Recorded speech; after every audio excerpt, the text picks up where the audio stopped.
Many WPF controls inherit from the base content control class, including button, and these controls can contain other controls. You want a button with image and text? You can do it, but it requires a little effort because the button control can only contain a single item within it. We'll have to think about this one. You want a list box containing a bunch of text box controls? No problem, because a list box is just a container control, a content control that can contain other controls. Let's investigate different ways to use content controls on your forms.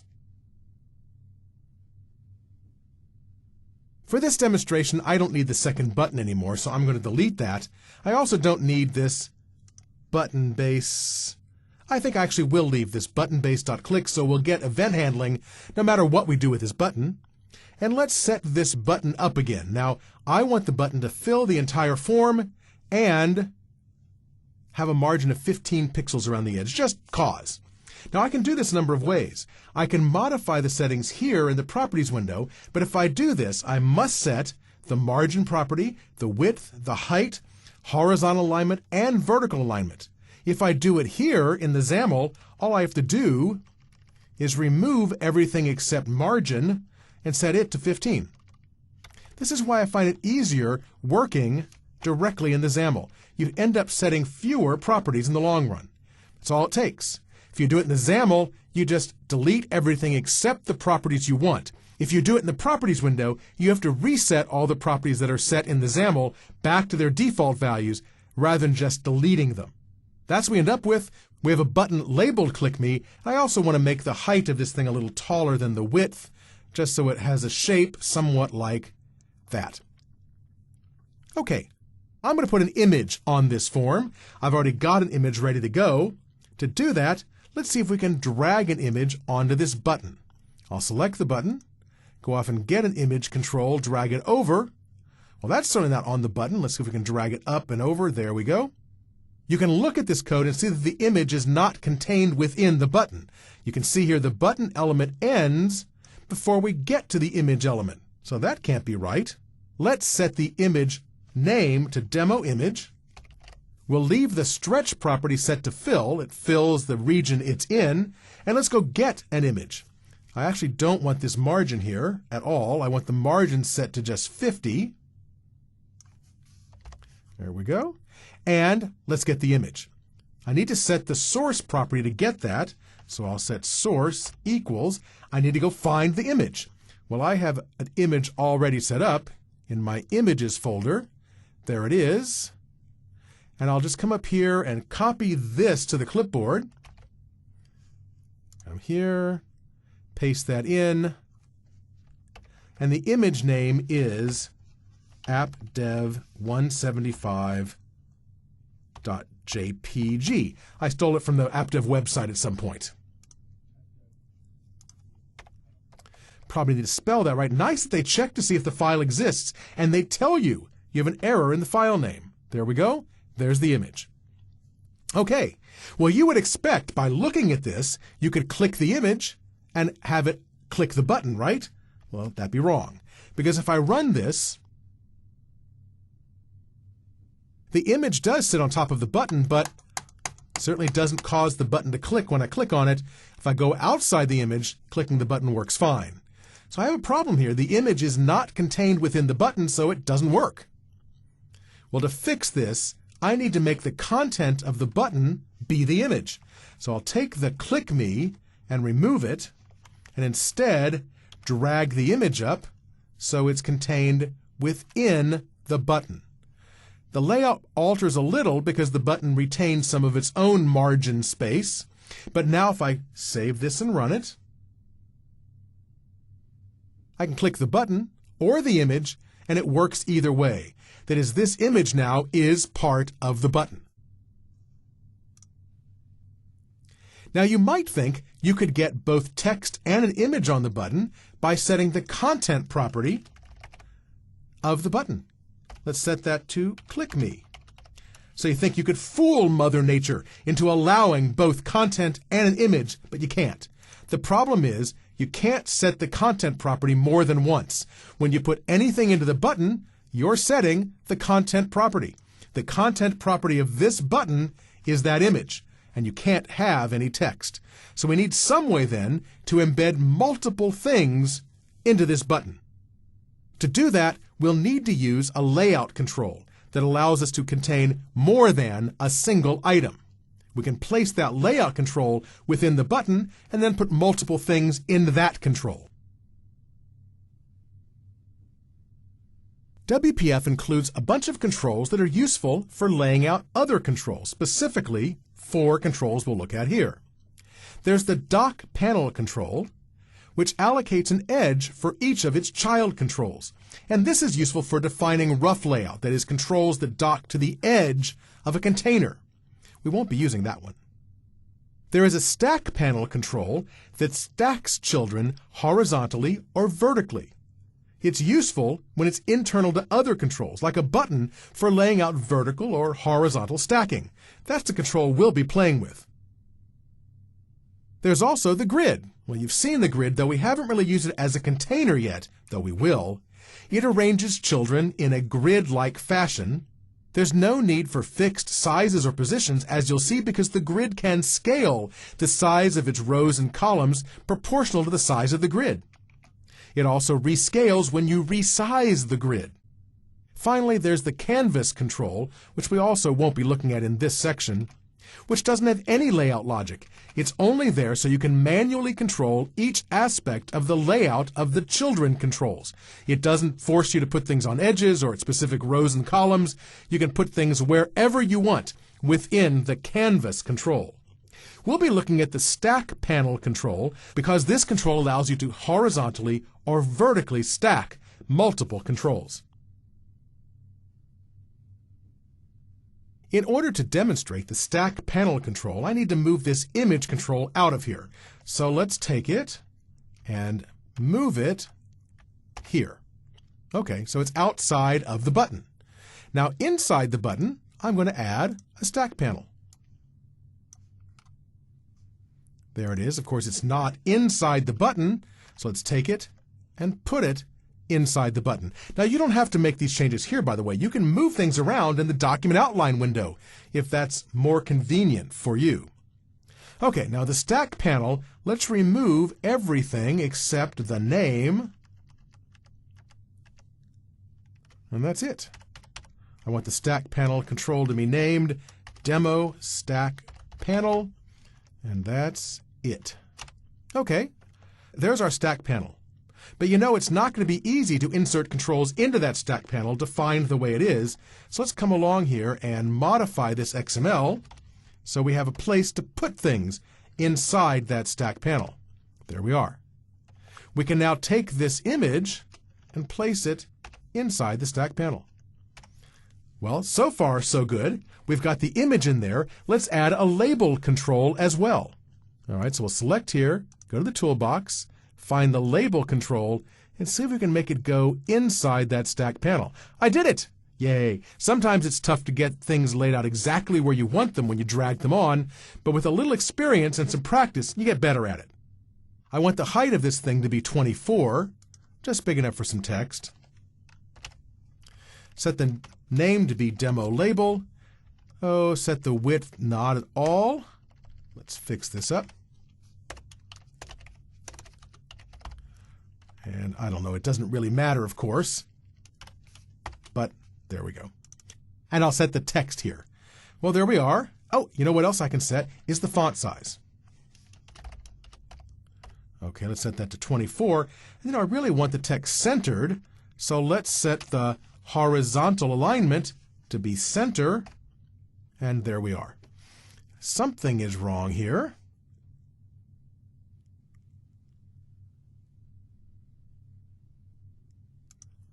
Height seems to be causing trouble, so I'll remove the height property, and there we are. So now we have a button with image and label on it, and hopefully if I save and run this, I should be able to click anywhere on this button and get the event handler to run, because I have two objects, image and label, that pass their click event through to the container, the stack panel, which hands it through to the button, which hands it through to the window, which handles that click event for us. Now we don't have to display an image and a label. I could put a text box and a label. Let's try that. Here I'll just delete the image and try to put a text box instead. Come here from the toolbox, drag a text box onto this. There it is. Didn't get it quite right. It's outside the stack panel, so I'll put it inside the stack panel. There we are. Here I'll set the height to be 24, a little bigger. I don't need the margin set. I'll just set the name to be Demo Text Box. And the vertical alignment will be set. There's our text box. We're all set now. Let's run this, and you'll see that I can easily have any set of controls I want within that stack panel, 2 or more controls, and this text box is live. There we go. I can click outside the text box, we get the event handled, but inside the text box I can click, and that click gets handed to the text box. If I didn't do that, it'd be very difficult to edit the contents of that text box. I could route the event upstream and let some other control handle it, but in this case it makes sense to let the text box handle it itself. Now at this point, you might say, well, that's great for a button. What other container controls can I use? Well, let's remove the button altogether and instead put a list box there. Click first. Choose List Box, drag it over, and let's remove its various properties. The only thing we need set is the name, Demo List Box, and maybe a margin, so we can see where it is. Okay, we don't need the vertical alignment set. There's our list box. Now we could add items to the list box here in the XAML editor, but it's a little more effort than I'd like because I don't really know what the names of things are, how to do it. It's actually easier to do this in the Properties window. But how do we find the items property? It's here somewhere. The easiest way is just type items. There's the items property.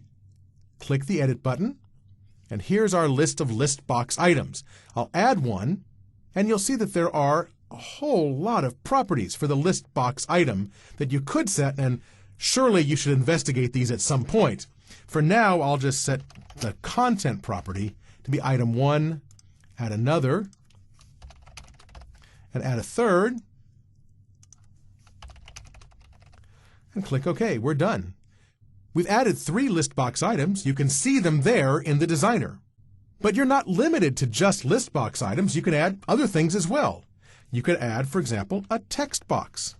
I can do it here, or I can do it from the toolbox window. Sometimes it's easier just to type the things in. I'll add a text box whose name is text box 1, whose width is 100, and whose height is 24. And there we go. And let's take that and make a couple copies of it and name this one text box 2 and this one text box 3. So we now have 3 list box items and 3 text boxes in there. Let's add an image control. Let's give it a name of, you know what, I'm tired of specifying names. If I'm not going to programmatically interact with this, and I'm not, I don't need to specify a name. I do need to specify the source, however, and close off the element. And the source is here in the images folder. Go over here, paste it in.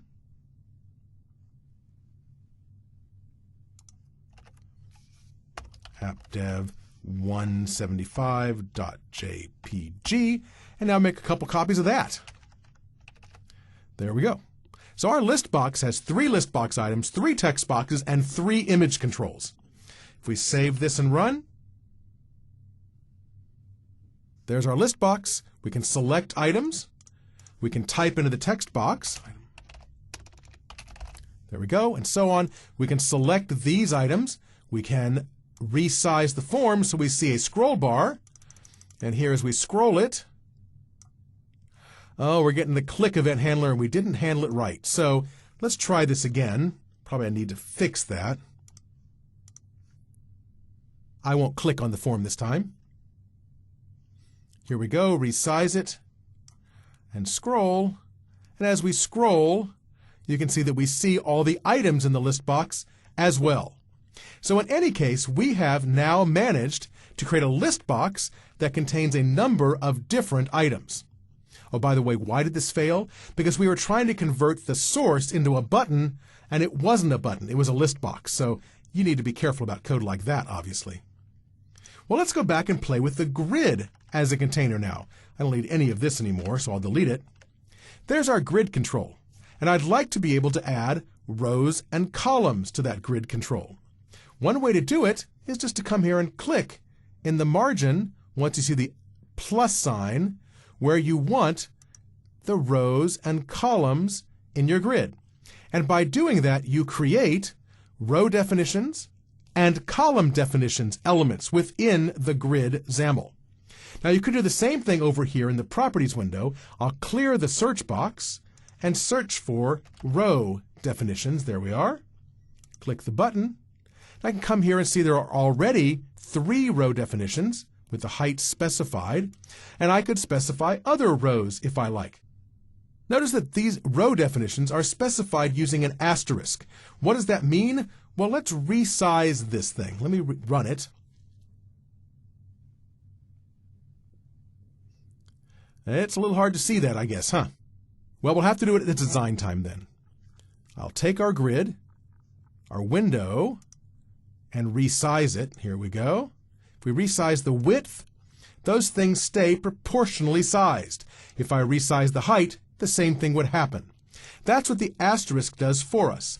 The asterisk says, take any item that has an asterisk next to it, add the values up, and proportionately assign the widths or heights of the rows or columns based on the numbers you see. But let's try this experiment. Let me come along to, well, let's leave the rows alone. Let's play with the columns instead. Let me set this to 20, this to 40, and this to 60. Now we have 3 columns specified, 20 pixels wide, 40 pixels wide, 60 pixels wide, and the rest is specified here. We actually have 4 columns. We've only defined 3. What happens if we make the middle column have an asterisk? That says use 20 pixels for the first column, 60 for the last, and whatever is left over, assign all of it here. Now the tricky part is if we had multiple columns with asterisks in the widths, WPF would take whatever was left over and divide that leftover space proportionally based on the numbers in front of the asterisks. When I put, well, let's see here. Let's try this. I'll put numbers in front of all of them. There we go. And now you'll see the ratio is 1 to 2 to 3. So this is 1/3 of the width, this is 1/6 of the width, 2/6 of the width, and 3/6 of the width. If I modify the size of this grid by resizing this window, you can see those proportions stay the same no matter how we work with this grid. We can, of course, do the same for the rows, set them to 1, 2, and 3, and we get the same sort of behavior. If we set them to all be the same, we end up with rows and columns that are all the same size. If we resize this, everything should stay proportionally set up. And they do. And by the way, let's put that back the way it was. Here, if you put a 1 in front of this, it's the same as putting nothing at all. So having just asterisk is the same as having 1 asterisk. Well, let's put a control on this thing. Let's click on the designer, drag a button over, and place it in that cell. You can see that our button specifies grid.column, grid.row, and margin, of course. Now, if I set the margin to be 0 or remove it, what's going to happen? Well, before, when we removed the margin, it filled the button's entire container. Well, at this point, the container is the cell it's in the grid. Now, if I resize this button so it's larger than 1 row, we now have a row span attribute set, which says that this button spans 2 rows. If I modify its width so it takes up more than 1 column, Now we'll find we have a column span attribute, saying that this button spans more than one column. The reason we need that is so we can know what these margins mean. Because we know the button spans multiple columns, we know it starts in column 1, row 1, we know that the 108 here means that's the distance between the edge of the two columns it spans and the edge of the button itself. If we remove the margin, you can probably imagine what's going to happen. Because we've said this button spans 2 rows and 2 columns, it will fill the entire space of its container, which is starting at row 1, 1, spanning 2 rows and columns. Well, let's fix things up back the way they were. So it just sits in the middle by getting rid of those things. There we are. So now we see the button fills the space it's in, row 1, column 1. What happens if we modify the text of this thing? Let's make it be click me. And now set the width and height of the middle row, that is the row it's in, not to star, but to auto. Auto says make the height or the width be just enough size for the contents of this row or column. Now this row and column is just big enough to contain that button. In this case, that doesn't help us much, so I'll put things back the way they were. So now you've seen all the different ways you can specify the height of a column, the height of a row, or the width of a column. Specifying a number, specifying a relational size, or using auto to make it be just large enough for the contents. Oh, this is sort of interesting too. If I make the first column's width be auto, guess what's going to happen? Well, since there's nothing in that column, it shrinks down to nothing. And that'll happen for rows as well. If we put something in that row or column, it would then expand to leave room for the item you placed into it. Before we can dig much deeper into how properties and settings work in WPF, we need to investigate dependency properties. Now, in standard .NET code, a property is defined using 2 procedures, a setter and a getter. Of course, if it's read-only, you got the one. If it's write-only, you got the one. But most properties are defined using 2 procedures, one that you use to set the value of the property, and the other that you use to retrieve the value of the property, the setter and the getter.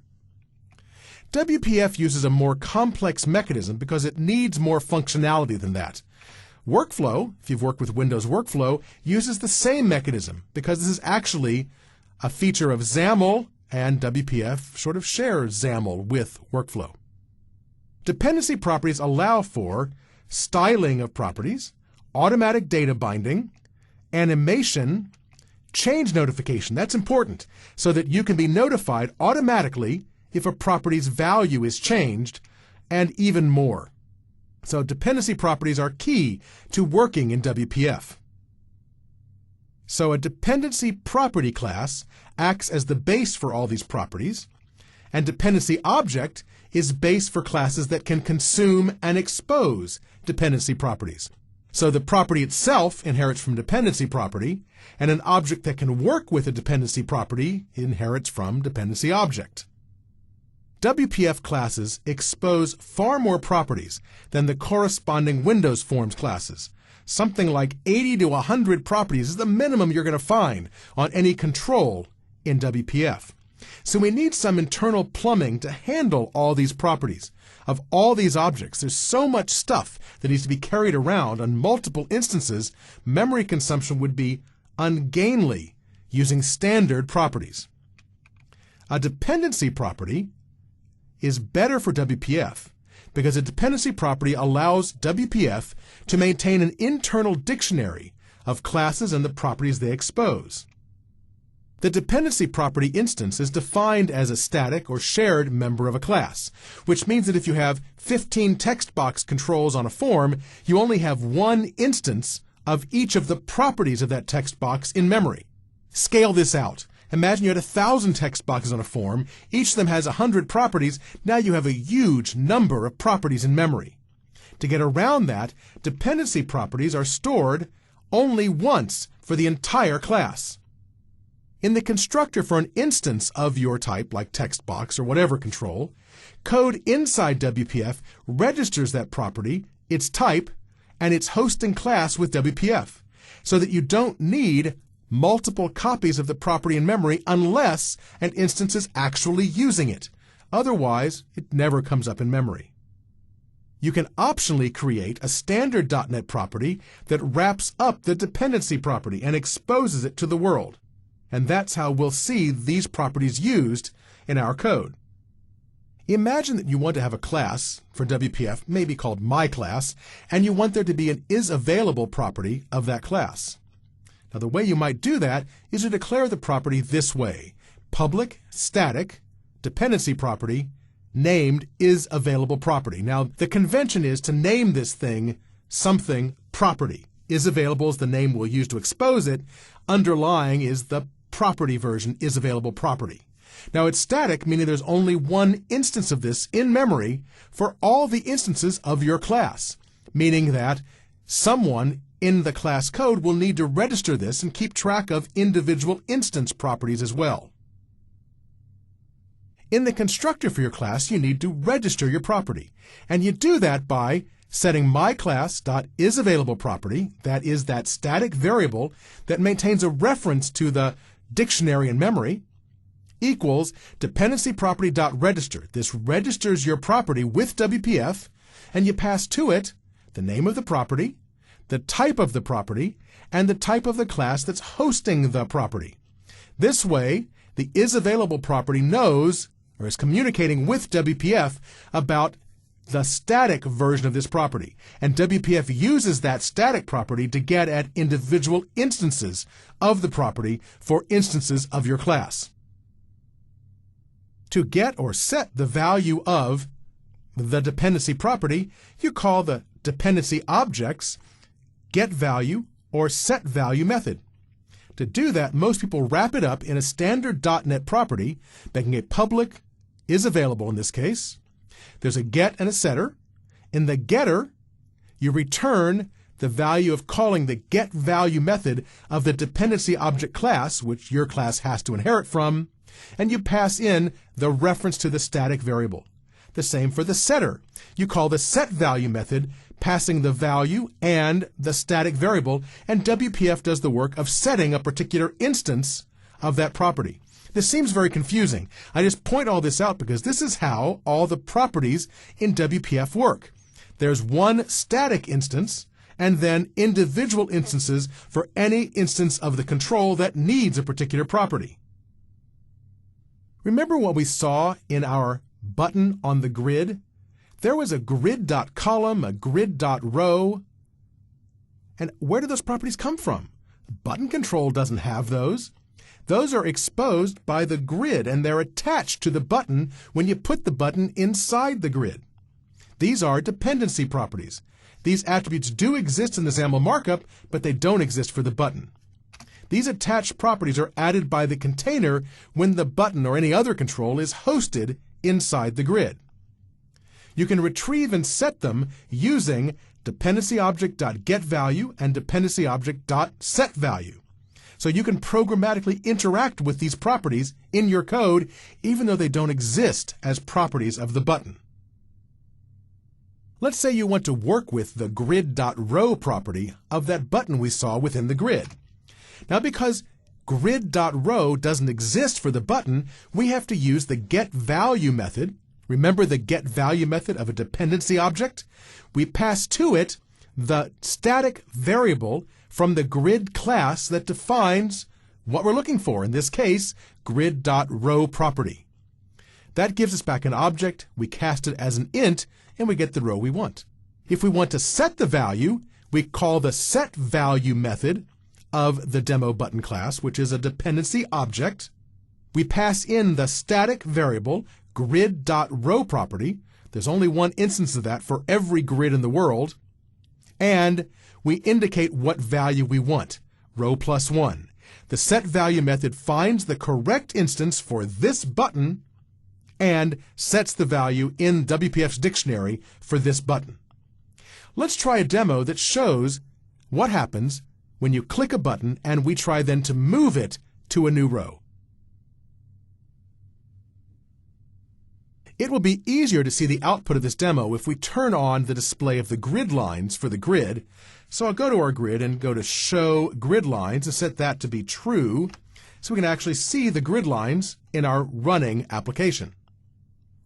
Well, let's remove this window-based click handler and just double-click the button and have the click handler just for this button. What we need to do is the code you just saw, which is declare a variable and cast the results of calling button1.getValue of the grid.row property and store that away. Given the row that we're in, we want to modify it. We want to add 1 to it. But of course, if we get to the bottom, we want to go back up to the top row. And the easiest way to do that is to write row equals row plus 1. And let's take that value, modulus, demo grid. That's actually called grid 1, I think. Uh-oh, we never gave it a name. That's a problem. So let's comment this out. This is one of those cases where you need a name if you want to refer to it. Let's go back to our grid and give it a name.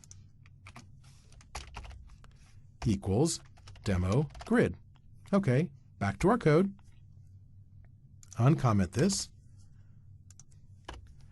Demo grid dot row definitions dot count. There we go. So that will then just take whatever the row we're on, add 1 to it. If we get to the bottom, put us back up at 0. And finally, we need to set the value. So that is button1.setValue. And again, the dependency property is grid.row property, and we'll set it to be row. So that's how you modify the value of one of these attached properties, a property of a button that gets attached to it when it gets placed within a grid. Let's save this and run it. Click the button, and you can see as we click it, it moves to the row below the current row. Show grid lines lets us see those grid lines at runtime, which can be useful when you're debugging applications like this.